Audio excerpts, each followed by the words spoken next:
stop overhyping games. It happened before and it happened now again. Crimson Desert is a game that was treated as a coming of a messiah. And you know what? It actually wasn't. And a lot of people who were hyping this game up for years bounced back from it like Buzz from the speeding train in the meme that everybody knows. So overhyping this game was so severe, it ended up on mixed reviews on launch on Steam. And over the days to come, more and more people bought the game and they tested the game and they gave it maybe a little bit more time than a few hours. And, well, I mean, they when they judged it after the longer period of time spent with the game, they kind of started enjoying it.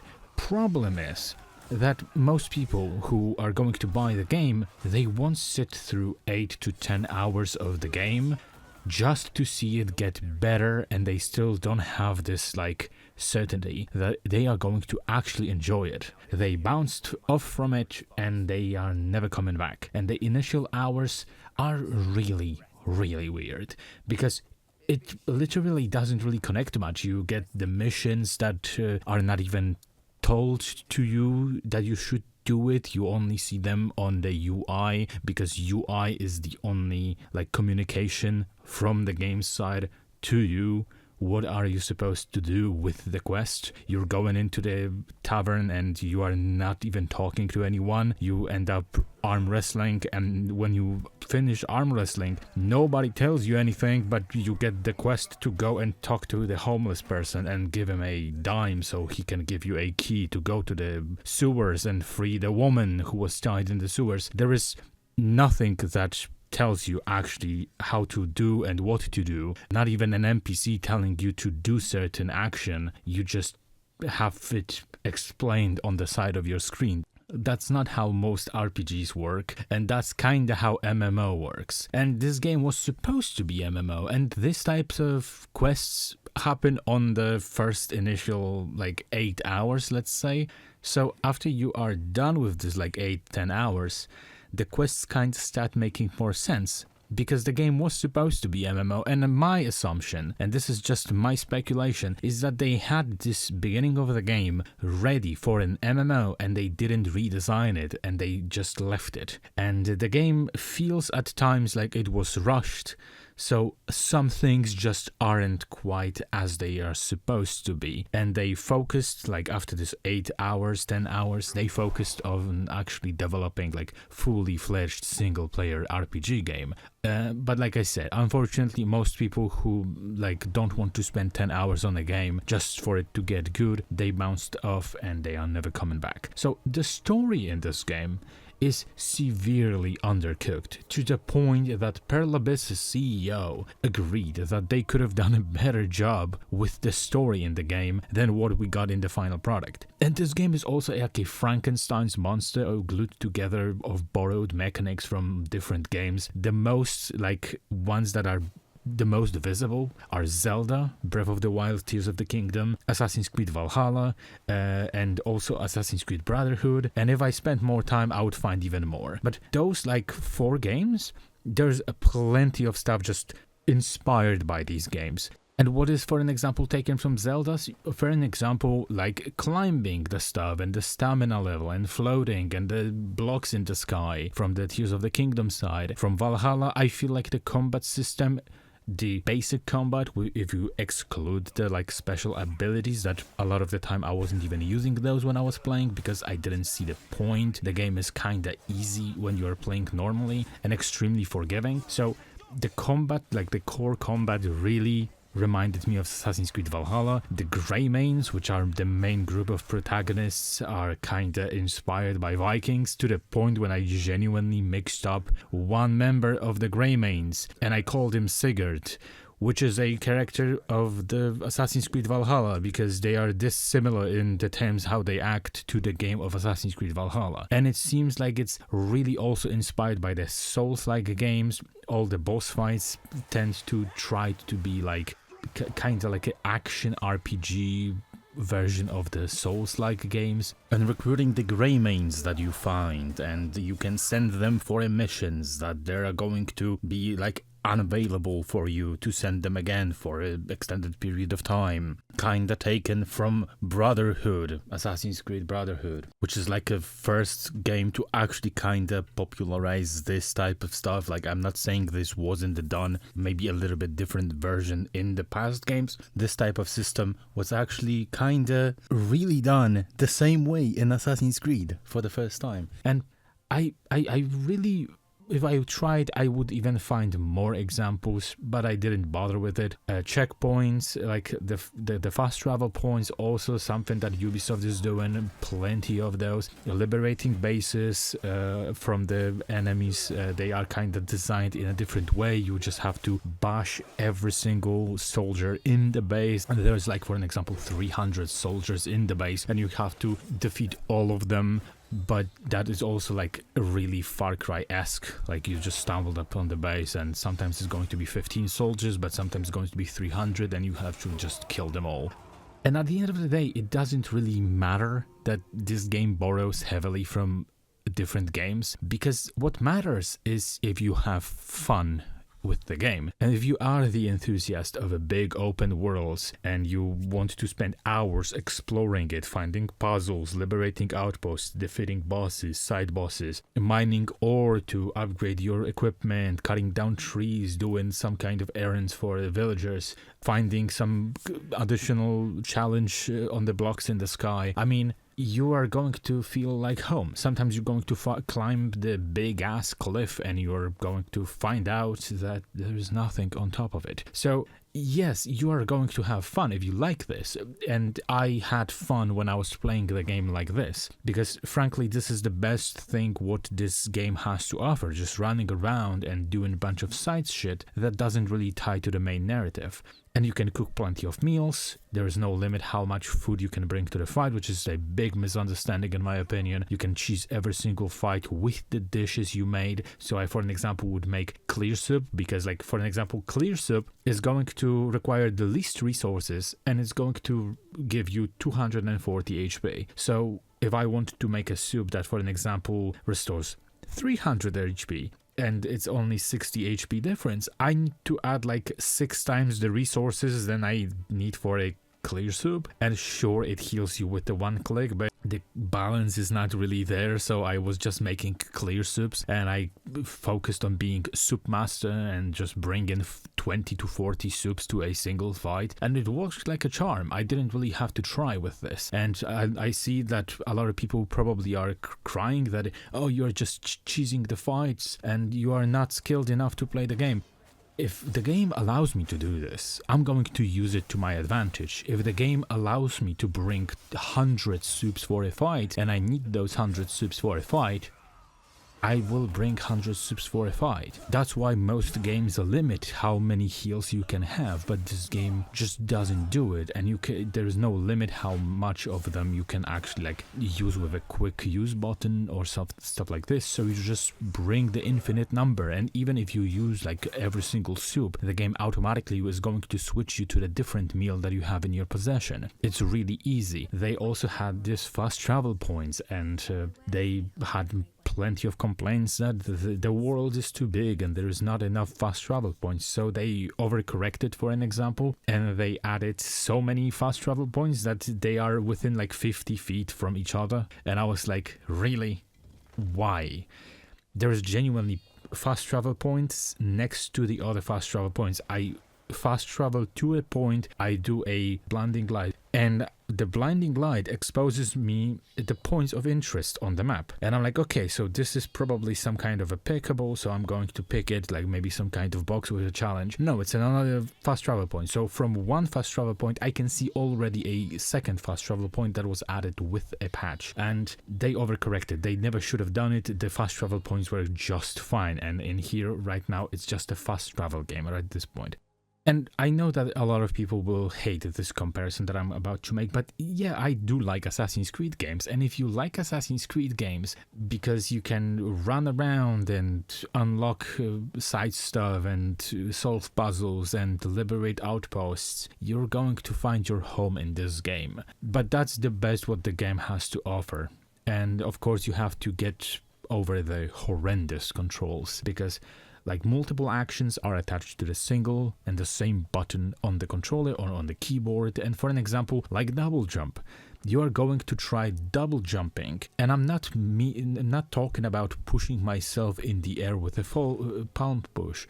No, I'm talking about actual double jump that is introduced in the game. You're going to have in front of you the terrain that is 1 pixel lower than your current position. The game is not going to trigger double jump. It's going to trigger floating, and you're not going to be able to do a double jump because this is the same combination of buttons. You want to skin the animal, and you're standing in front of it, and you have the light up button to skin the animal. You're going to move like a 1 inch, 1 pixel, whatever. The game is not going to allow you to skin the animal, and you're going to start jumping because this is the same button. I was getting really tired of this, and when I was playing, it clearly shows why most games don't have all of the mechanics inside them, because when you have too many of them, you run out of the buttons that players can use, and the systems start to genuinely overlap, and they trigger in the moment when you don't really want them to. During one of the fights, for an example, I wanted to do a force palm push on the enemy, which is a stun in this game basically. But somehow my character climbed on the tree pit, which happens sometimes automatically. You're just going to run towards some higher position, some higher shelf, and your character is going to genuinely just climb onto it. So I'm running towards the boss. Cliff, the main protagonist, climbs onto the shelf. I didn't even notice this because it was in the middle of the night, and the camera does all sorts of things in this game.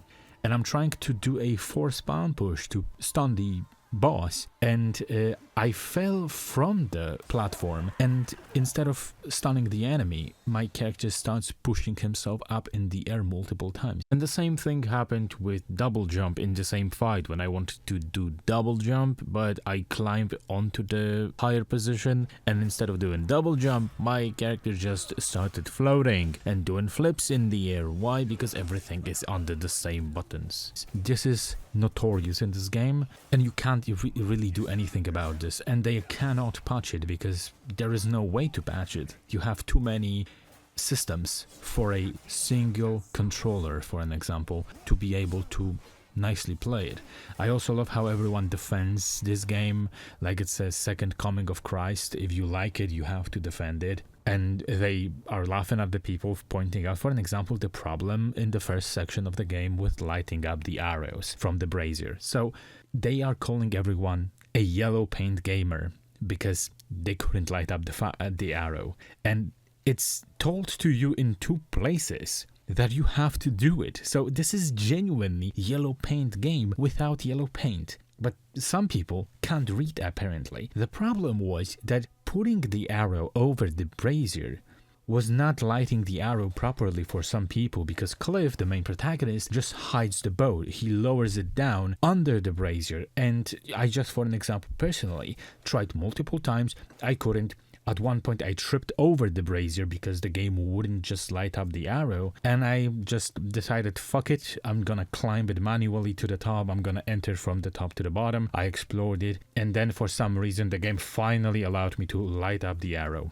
And I see people laughing, and supposedly this is like a non-issue or yellow paint gamer because they can't apparently read that they didn't not know that they have to light up the arrow, that there was a problem with the brazier being too high for the arrow to be even light up. And I see the same people who are laughing at these people playing and saying this is not an issue, but you're playing after the game was already patched out, because this was supposedly such a non-issue that the devs had to add lower brazier to the place so people can actually light up the arrow, and you are lighting the arrow from the added in the patch brazier at this point, and you're laughing at the people who couldn't do it.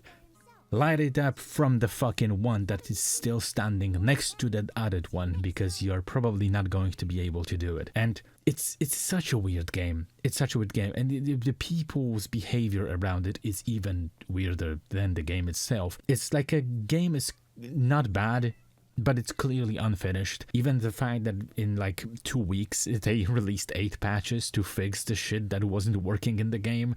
One of the first things that happened to me in the game, I'm running in the town on a walk, normal walk, normal, middle of the town. And my character just gets stuck in the middle of the road. And I'm like, oh, huh? So, one people, for an example, who bounced off from this game are saying this is the worst game they ever played, even though like Dragon's Dogma 2 exists. And other people are still claiming that this is like an anti-yellow paint gamer triumph, even though there's plenty of direction that you don't even want, because I, for an example, wanted to figure out something myself and the game points me with a big fucking X on the map that this is where you're supposed to be. There's plenty of follow me walking sequences where you walk or ride the horse behind the NPC in a snail pace, and I do like the fact that the game doesn't have a yellow paint, but it still has too many directions. It has even more direction than the games with yellow paint themselves. But at times when there is something that you can't figure out, there is no direction at all. So you love lack of yellow paint so much, go play fucking Pyramid Abyss games. Or old The Elder Scrolls games. Most of you probably never touched games like Gothic, Ryzen, Elder Scrolls Arena, or Daggerfall. Go play Ultima 1 to 4 with no hand holding and be happy about it, because that game is just a nightmare to play in right now. But this game is a hand holding game. There is plenty of hand holding, and if you're trying to convince me that there is no yellow paint and no hand holding, you're just a defender of the game and you don't even pay attention to what is actually happening on the screen. The open world in this game is actually like so vast and colorful. There's plenty of landscapes. You can just snap a pic and put it on a wallpaper. It's beautiful. Fun puzzles, annoying puzzles, decent combat, but it's mostly like a regular combat because like I never found much use for the skills. Reputation system is so basic that I was shocked nobody even complained about that. You can greet everyone in the town and get the trust level to the 100 or negative trust level, so basically distrust, with every like shopkeeper, every stranger, every dog, cat. You can actually get the pets to be your like helpers and stuff. But at the same time, if you are doing it with like a shopkeeper, nothing comes out of it. Because if you are going to get, for an example, 100% trusted dude, there is no like discounts, there is no like unlockable more items, there is no nothing. They actually didn't even bother adding like one additional line where he would greet you with like, oh, my favorite new customer or something. No, nothing of these things. And you have to wear mask to steal, and you are forced to wear a mask to steal, so people are not going to recognize that you are the one who's stealing it. But when you are stealing it with a mask, you lose reputation, and that doesn't really do much unless you're going to be on a negative reputation, because at this point they are going to hate you and attack you on sight, for an example. But overall, that's the reputation bars, the level ups of reputation don't really do much, and every soldier in the city of the main city, the first one, they are actually going to treat you like a scum until the end of the game, when you are actually going to defeat the final boss. Then they actually finally started addressing me with the proper respect. But they were shitting on me. I had like a level reputation and stuff. I was doing even side missions for them. Nothing. They all treated me like a common douchebag, like a scum. And reputation system is more fucking complex in GTA 2 than in this game. No freedom, no fractions that you can join, no multiple endings, no nothing that you would expect from a basic role-playing games. Wooden protagonist, that even becomes more interesting if you put him in a helmet, which really does add him some personality, and it's even funny because you have to wear mask for stealing if you are wearing helmet, so you're wearing a mask under the fully enclosed helmet. What? So yeah, like the game will spam tutorials in the most unrelated moments. Like you have the moment in the middle of the fight when you are trying to do a combo on a boss, but the boss is going to use some attack that you never seen before, and you can learn it. So you saw it, you learned it, and they break your combo, your dodges, your momentum to display you a tutorial in the middle of the fight, and you have to press the button to close it and automatically remember that what you were doing. So for an example, spam the dodge button if you are dodging, because you're going to be slammed because the tutorial actually interrupted you. It actually took the rhythm out of the fight. But for an example, they're not going to show you this. This is the moment in the game when I was stuck And I finished like most of the game, like 90% of the game, with no guides, no tutorials. I'm standing in front of this place and I'm like, what the fuck am I supposed to do? I was running around like a retard for 20 minutes around this, and I'm like, I don't know what am I supposed to do. This is the first time I'm seeing it. I did do exploration, I did do the side missions, I did some puzzles, never encountered anything that I was supposed to do here. And there is no tutorial, no nothing. They are going to slap you with the tutorial of any kind in any possible moment. Even if you want to figure out something by yourself, they are going to slam you with a big X on the map on the tutorial. In here, nothing. Silence. Turns out I had to use stab on this thing and use my sword as a lever to actually spin the platform above me. I knew that I had to spin the platforms, but I didn't know how. So apparently I'm supposed to figure out that I can spin shit with my sword, which was never explained in the main storyline or any of the side stuff that I did to this point. And the actual defenders of this game, for everything that is not okay, will tell you that you are supposed to just explore this wide open world and find some 1 or 2 puzzles in this open world to actually get an explanation for something that happens in the main story. You know how I play my RPG games? Basically every single game that has an open world to it.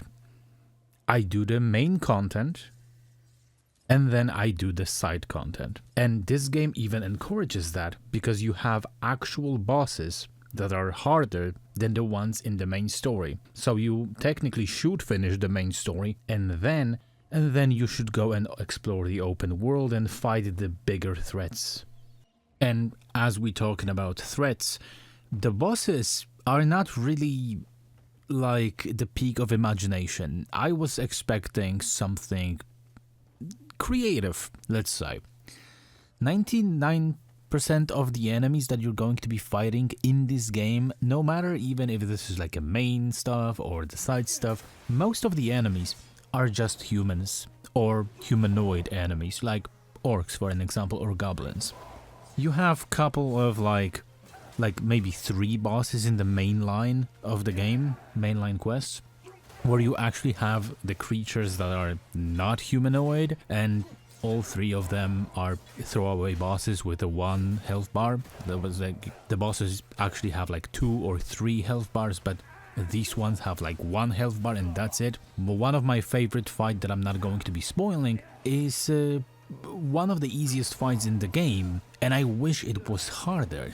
But it's so easy that I finished it in like 1 minute, and that was it. And also, speaking about the bosses, the difficulty level of the fights is really uneven. And I don't mean it is uneven therefore being hard. No, it's uneven because like on the beginning of the game you have the boss, which is a scarecrow, which is widely known online because people were crying that a lot of people get like filtered because of this boss. They cannot fight him, and I defeated him before the patch. They nerfed him after I defeated him. I don't know why would you nerf him, because he was actually like the one of the more entertaining boss fights that actually made you kind of have to try a little bit. Then you are going through like all of the bosses. And except for the boss in chapter 7, none of the bosses are in any way close to the scarecrow. Every single one of them is easier. Then you have those one boss in chapter 7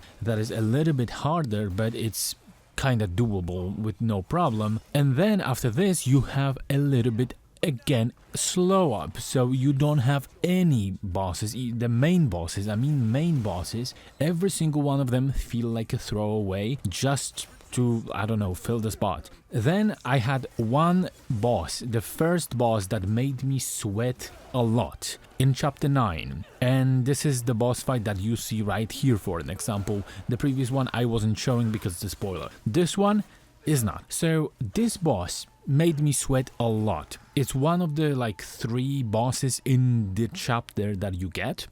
None of the bosses in the chapter are even close to the difficulty level of this boss. Then, until the end of the game, including the final boss, all of the bosses are just throwaway bosses. They don't feel any way close to the difficulty level of the boss that made me actually sweat. And I'm saying like most difficulty comes from actually like controls and the camera and the aim lock being basically like forced upon you, and your character constantly soft locking on the enemies that you don't want to hit. But that fight was actually entertaining because I had to try. But then throughout the entire game to the end of the game, and even the final boss, it was just piss easy. I was shocked. And this game sometimes tries to be a Souls level difficulty level game, and then turns into, I don't know, the kiddie game that like difficulty level being nowhere even near the fight that you had, for an example, in chapter 3. So I don't know what is up with that.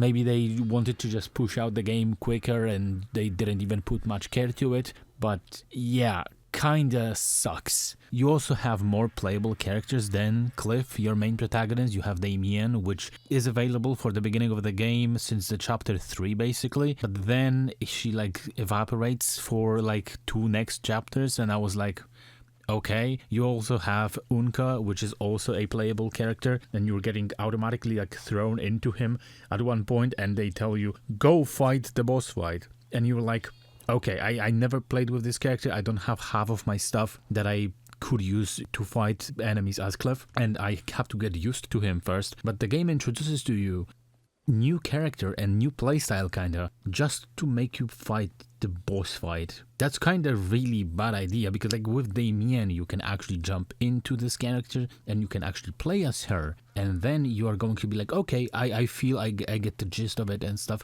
With Unka, like, no, you're just getting thrown in and go fight the boss fight. And sure, you can go run around and do stuff, but that kinda ruins the pacing of the game. And he's also kinda harder to move around with. He doesn't have this like free movement as Cliff does. And yeah, most bosses are just humans or humanoid bosses.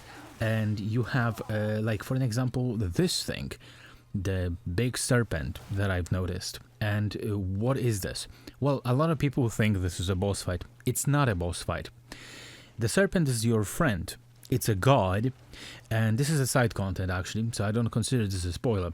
So this is a god that needs your help. So he's going to steer you into fighting 3 humanoid bosses, and then you're going to free him. And that's it. This is not a boss fight. And the game does blue ball you like that, with something like this, that you're going to be fighting and you're pumped. And then turns out that you're not going to be fighting it. With like not humanoid bosses, I, for an example, stumbled upon the stone guy, that I'm not even going to be able to find in my recordings because like 80 hours of footage, and he just popped out for a second when I was trying to unlock a safe like fast travel point, and he slammed me. I fell off the stone, of the fast travel stone, and the boss just evaporated, and I never seen him again. I was running around on the desert, I was searching for him, and I couldn't find him. So I don't know what happened, but most of the enemies are just humans or goblins or orcs, and that's it. And there's not really much creativity if it comes to the boss fights, because every single one of them has the jump that is lifting them up like they are basically Jedi, and they slam it back onto the ground, and the same moves, same attacks, same basically weapons almost. It's kinda tiring. One of the main bosses is basically Yoda.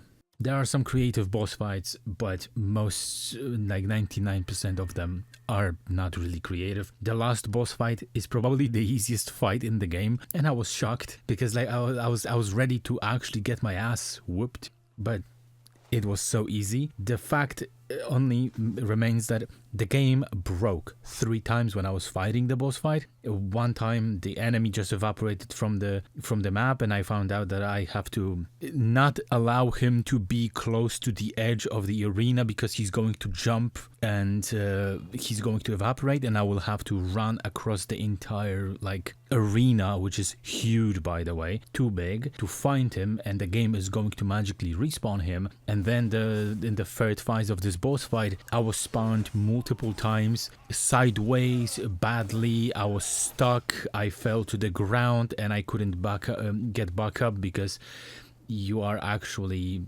doing stuff that I can't really even say if I'm not spoiling the game. but I was spawned sideways to the stuff that was happening, which should not happen. I was spawned on the ground, and I would have to wait till the force field is going to finish me, because normally if you touch the force field in this fight, you would be automatically killed. But in here, the game spawned me on the force field, and I was lying down on the force field, and I had to wait like a minute till the game actually finishes me off, so I can count. Maybe this time the game is going to respawn me well in a good place. And they knew that something is not okay with the third phase of the final boss fight, because they actually placed a save point, checkpoint in the middle of the fight. They never do this, but the last boss fight has a checkpoint. And yes, this, whatever happens on the screen right now, is unrelated to the last boss fight, because I don't want to spoil for the people who may want to play this game and they don't want to have it ruined. But they knew something is up, because this is the only boss fight that actually has a checkpoint in the middle of the fight. And as I finally managed to finish this boss fight, the final cutscene, actually the audio broke, and to not spoil anything, I'm going to just put a short snippet how it sounded.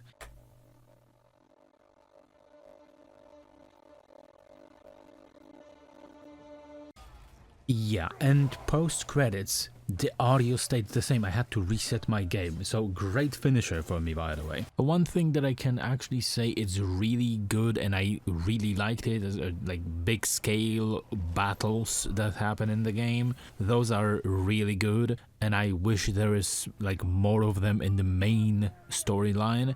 And also the performance, well, the game runs rather smoothly. I was playing on the RTX like 5070, and I had kinda problems at times. So the game would run 60 frames normally. Action, no action, exploration, everything, like no matter the location, 60 frames. There are moments in the missions, the main missions, where the game would dip. The fight with one of the bosses dipped to like 40s and 30s, no matter the settings. I don't know if this is already patched or not, or something, because I already finished it and I don't even have a save file to go back to these fights. However, the fight was dropping to like 35-40 frames, no matter the settings. Like, I genuinely couldn't do anything about it. Then we have, for an example, there is a raid section, like the large scale battle in chapter 7, and that actually dropped to 25 frames per second, and I couldn't do anything. I tried lower settings, I turned off OBS, I turned it on, changed the setting to the lowest one, set the DLSS, nothing would help. I reset the game, nothing would help with these moments in the game. And after the section in the game, in the mission, finished, the game would go back to 60 frames. And then there is, for an example, in boss fight that is really flashy, there's plenty of effects going on and debris and stuff, and the game would keep 60 frames per second. I was playing on PC, obviously, so like I don't know how it is on the console. Probably maybe a little bit more steady than this, but that's kind of like, there are moments in the game where there are serious problems with the optimization. I've seen on, like, I checked, maybe this is like my PC or something, I checked the other recordings. For some people it was actually running pretty smoothly, but other people, when I look at the gameplays, they also had like a huge frame drops in these two sections. So yeah, that's something. If they already patched it, it's great. If they didn't, well, I hope they will address this, because like those are kind of cool moments. This is like a cool fight and a cool raid in the game, like one of the coolest things, and they kind of were spoiled for me because the game would just drop frames heavily. Everything in this game feels like it has potential, but it is unfinished, and Perlibis at least took it in their hands and they are patching it. Fine, credit what credit is due. These boys are actually sweating to patch this shit up, but this game is basically released in the early access state. I've seen early access games more polished than this, because I personally started enjoying the game more and more as I was playing it, but when it came to last 3 chapters of the main story, I started hating the game, and thing that stopped me from hating the game completely was the exploration part of it and the side stuff that I was doing sometimes between the quests. Because if I just only focused on the main narrative and I wouldn't just go to the side stuff, I would completely hate this game. Because the part of the game that is not the main part of the game, just side content, reminded me that there is a plenty of good stuff in it. And I was just interested in what I can find that isn't related to the shit show that the main story is. If you love it, great, but stop behaving like a cult whenever someone says that they don't like the game or point out an actual problem that the game has. And to be completely honest, this game is riddled with problems. And they will take a lot of the time to actually polish the experience to the point when it's going to be actually working like it was intended to work. But as of now, the game has so much problems, it needs way more patching. And unfortunately, the one thing that I was actually kinda hoping it's going to be good, which is the story, cannot be patched out.